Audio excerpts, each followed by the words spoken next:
Imagine a calm sea, suddenly transforming into a launch pad for ballistic missiles. That is exactly what happened in the Indian Ocean just recently. For the first time since the brief 12-day war with Israel, Iran has once again showcased its military might on a massive scale. On Thursday, August 21, 2025, Tehran launched a barrage of precision missiles, Nasir, Qadir, and Qadir, during a military drill code named Sustainable Power 1404. But the burning question is this: was it merely a routine exercise, or a direct signal that a new chapter in the Iran-Israel conflict is about to unfold? It wasn't just missiles soaring through the sky. Iran also deployed its Bavar 5 combat drones, simulating coordinated airstrikes. Reports from state media confirmed that every missile struck its intended target with remarkable accuracy.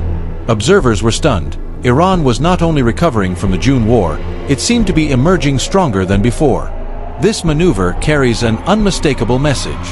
Iran appears determined to remind Israel and the world that the 2-month pause was never about peace, but preparation. The silence was a countdown, not a ceasefire. The pressing question now is, how ready is Israel to counter this looming threat? The sudden escalation in Iran's show of force cannot be separated from the fragile situation in the Middle East.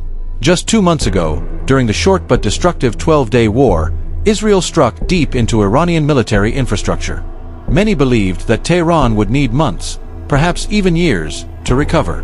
Yet today, Iran appears not only recovered but confident enough to stage an international spectacle. The Sustainable Power 1404 drill was not carried out quietly. Footage of roaring missile launches and buzzing combat drones filled Iranian state television, broadcasted with patriotic music and dramatic narration. The message was clear: Iran is back on the stage of power. Analysts say this was not only a military exercise, but also a carefully calculated act of psychological warfare aimed at Israel, the United States, and Gulf states watching closely from across the waters. Why the timing? Sources suggest several layers of strategy. First, Iran seeks to demonstrate that sanctions and the recent war did not cripple its defense capabilities. Second, by showcasing ballistic missiles with extended range, Iran signals that no target in the region is beyond its reach. Third, the use of drones alongside missiles highlights Tehran's growing mastery of hybrid warfare, a combination of technology that proved devastating in Yemen, Iraq, and Syria. Israel, of course, cannot ignore this message. Military experts in Tel Aviv are already weighing whether this maneuver is just a show or a genuine preparation for renewed conflict. Israeli media reported that radar systems in the Negev desert were immediately heightened to red alert during the drill, anticipating possible live fire beyond Iranian borders. Though no missiles crossed international lines, the mere simulation has stirred fear across the region. Beyond Israel, the United States Fifth Fleet in Bahrain also closely monitored the exercise. Washington has repeatedly warned Tehran against destabilizing the region, but Iran's display seems to underline that it no longer intends to stay defensive. Instead, Tehran wants the world to recognize that it can dictate the rhythm of escalation. The stage is set. Two rivals, still bearing the scars of June's conflict, are now locked in a dangerous game of signaling, where every missile launch, every drone flight, and every radar ping could spark a wider confrontation. The key question lingers: is this the beginning of a countdown to another war, or a calculated bluff designed to keep enemies guessing? The reactions across the Middle East were immediate. In Tel Aviv, Israeli officials convened an emergency security meeting behind closed doors. Reports suggest that military intelligence chiefs presented satellite images of the Iranian drill, pointing to missile models resembling the Sejal-2 and Khaybar Shikan, both capable of reaching Israel within minutes. The concern was not only the range, but the volume of firepower displayed. This is no longer about a single strike capability, one analyst remarked, but about saturation, overwhelming missile defense systems with sheer numbers. Israel's Iron Dome and the more advanced David Sling missile defense system were tested heavily during the June war. While they intercepted the majority of incoming rockets, even a 90% success rate left dozens of projectiles striking Israeli soil. Now, faced with the possibility of Iran's long-range barrages, the question arises: how many can Israel really withstand if Tehran unleashes its arsenal in full? Meanwhile, in Washington, the Pentagon released a carefully worded statement. Officials emphasized deep concern over Iran's actions and pledged continued support for Israel's defense. Behind the diplomatic language, however, was clear unease. The U.S. military has thousands of personnel stationed across the Gulf, troops, ships, and air bases all within the range of the missiles paraded in Iran's exercise. The drill was not just a warning to Israel, but also a reminder to Washington that its regional presence is vulnerable. Gulf states, too, found themselves caught in the middle. Saudi Arabia and the United Arab Emirates have long accused Tehran of backing militias that destabilize the region. For them, the sight of Iranian drones flying in formation was more than symbolic, it was a direct threat. Analysts in Riyadh warned that such displays could embolden Iran's regional proxies, from Hezbollah in Lebanon to the Houthis in Yemen, who have already used similar drone technology to strike oil facilities and civilian airports. The atmosphere, therefore, is not merely one of military tension, but of psychological chess. Every launch, every maneuver, every image released by Iranian media is carefully designed to plant doubt in the minds of adversaries. Can Israel absorb the shock of a two-front war, one with Hezbollah in the north and Iran directly from the east? Can the U.S. afford another prolonged conflict in a region already fatigued by decades of war? For Tehran, the strategy seems clear: project strength, exploit fear, and shift the balance of deterrence in its favor. But history has shown that miscalculation, one missile too far, one drone too close, can transform a calculated message into an uncontrollable escalation. Across Europe, reactions were divided. In Brussels, EU officials expressed alarm at Iran's escalation but also urged restraint on all sides. Diplomats warned that any misstep could unravel fragile negotiations still lingering over Tehran's nuclear program. While the United States insists that all options remain on the table, European leaders fear a widening conflict that could drag the region, and by extension global energy markets, into chaos. With crude oil prices already volatile, the sight of Iranian missiles and drones raised immediate concerns of another shock that could ripple from the Gulf to gas stations in Paris, Berlin, and beyond. For Israel, however, the situation is far more than economic. Intelligence leaks suggest that the Israeli Defense Forces have already accelerated contingency plans for a direct strike on Iranian soil. Military analysts in Tel Aviv describe a shadow clock, a belief that every day Iran expands its arsenal, the window for preventive action narrows. The haunting memory of past conflicts looms large. The 2006 Lebanon War, in which Hezbollah unleashed thousands of rockets, taught Israel that overwhelming missile fire can paralyze daily life and test national resilience. Now, facing Iran itself, the stakes are exponentially higher. In Tehran, state-run media capitalized on the moment. News anchors broadcast dramatic footage of drones soaring over desert landscapes, missiles igniting against the twilight sky, and soldiers chanting slogans of defiance. Each image carried a message: Iran is ready, Iran is strong, Iran will not back down. Commentators framed the exercise as a direct response to Israeli aggression and American interference. The timing, so soon after the Gaza war, was not accidental. By showcasing military might now, Iran sought to reassert its role as the defender of regional resistance movements. The Arab Street, meanwhile, watched with a mixture of apprehension and admiration. Social media platforms across the Middle East lit up with videos of the drill, shared with captions ranging from "a warning to Zionists" to "a dangerous provocation." The divide reflects a deeper reality. While some populations view Iran as a bulwark against Israel, others fear Tehran's ambitions as destabilizing to the region. In this volatile landscape, one question resonates: is Iran's exercise merely a show of force, or a rehearsal for a future war? The answer remains uncertain, but the echoes of missile launches in the desert have already reverberated far beyond Iran's borders, unsettling capitals from Washington to Riyadh. In Washington, senior officials convened urgent meetings inside the Pentagon.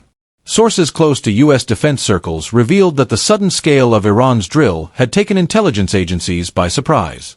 While American satellites had detected unusual military movements days prior, the sheer number of missile and drone launches, combined with the heavy involvement of Iran's Revolutionary Guard, exceeded expectations. Within hours, the U.S. Central Command elevated its regional posture, ordering naval assets in the Persian Gulf to remain on high alert. Aircraft carriers already stationed near Bahrain were instructed to extend their patrols, while surveillance drones were dispatched to monitor Iranian airspace more closely. The White House, however, faced a delicate balancing act. On one hand, it could not ignore Israel's mounting anxiety, given the decades-long security partnership binding the two nations. On the other, Washington feared that unconditional support might embolden Tel Aviv to act unilaterally, triggering a chain reaction across the Middle East. Advisors warned President Biden that a spark in Tehran could set the region ablaze, with ripple effects that might threaten American bases from Iraq to Syria. Meanwhile, in Moscow and Beijing, officials issued carefully crafted statements. Russia praised Iran's defensive readiness and criticized Western provocations, echoing its broader narrative against U.S. dominance. China, heavily dependent on Gulf oil supplies, struck a more cautious tone, urging restraint while simultaneously calling for respect toward Iran's sovereignty. Both capitals, however, seized the moment to project themselves as potential mediators, positions that also conveniently advanced their strategic interests in the region. Back in Israel, public opinion grew increasingly anxious. Television networks ran endless footage of Iranian missile launches, paired with commentary suggesting that the Jewish state now faced its most formidable adversary yet. Analysts pointed to a chilling reality. While Israel's Iron Dome and David Sling systems remain highly effective, the sheer volume of incoming missiles, if unleashed simultaneously, could overwhelm defenses. Civil defense authorities quietly began revisiting evacuation protocols, ensuring bomb shelters were prepared in cities near the northern and central borders. The Middle East, long accustomed to cycles of escalation and uneasy calm, now seemed poised on a knife's edge. What began as a military drill had become a geopolitical earthquake, shaking not only the immediate region but the architecture of global security. Inside Israel's political establishment, urgent debates unfolded late into the night. Prime Minister Benjamin Netanyahu convened his security cabinet, surrounded by generals, intelligence chiefs, and senior ministers. Reports presented to the room painted a sobering picture. Iran's simulation had included not only ballistic missiles but also swarms of kamikaze drones, some capable of evading radar and traveling long distances. These scenarios mirrored the kind of multi-layered attack Israel fears most, overwhelming barrages designed to penetrate air defenses and strike critical infrastructure. Military officials argued for a rapid and visible show of strength. Suggestions ranged from mobilizing reservists to staging Israel's own missile drills in response. Yet others cautioned that overt escalation could play directly into Tehran's hands, portraying Israel as the aggressor on the global stage. Netanyahu, ever mindful of international optics, pressed his team to weigh deterrence against diplomacy. "We must appear strong," one source quoted him as saying, "but not reckless." Outside the cabinet room, opposition leaders seized the moment to criticize the government, accusing it of allowing deterrence to erode in the face of Iran's growing capabilities. In the streets of Tel Aviv and Jerusalem, ordinary citizens expressed fear that war might no longer be a distant possibility but a looming reality. Local media highlighted rising sales of emergency supplies, with hardware stores reporting shortages of portable generators and gas masks.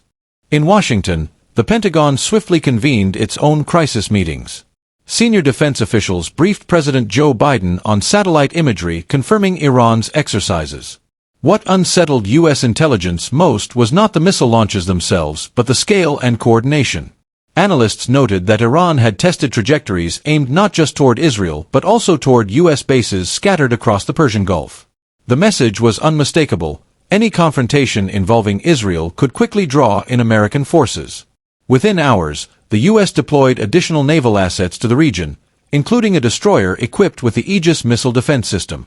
The Pentagon emphasized the move was purely defensive, but military analysts saw it as a clear signal to Tehran that Washington would not sit idly by. Biden, balancing domestic political pressures with international stakes, issued a measured statement: "The United States stands firmly with Israel's right to defend itself. At the same time, we urge all parties to exercise maximum restraint." Reactions on Capitol Hill, however, split sharply. Hawks in Congress demanded a tougher line, arguing that failure to respond forcefully would embolden Iran and weaken U.S. credibility among Gulf allies. Others warned against being dragged into another Middle Eastern war, highlighting the ongoing strain on American resources and public fatigue after decades of conflict in the region. Across Europe, NATO allies scrambled to coordinate responses. Meetings in Brussels echoed with concern. Should NATO prepare contingency plans in case the standoff spirals into regional war? Some members pushed for military readiness, while others, particularly Germany and Spain, urged a diplomatic surge to prevent escalation. Meanwhile, markets reacted instantly. Oil prices spiked to their highest levels in months, triggering fears of renewed inflation in already fragile economies.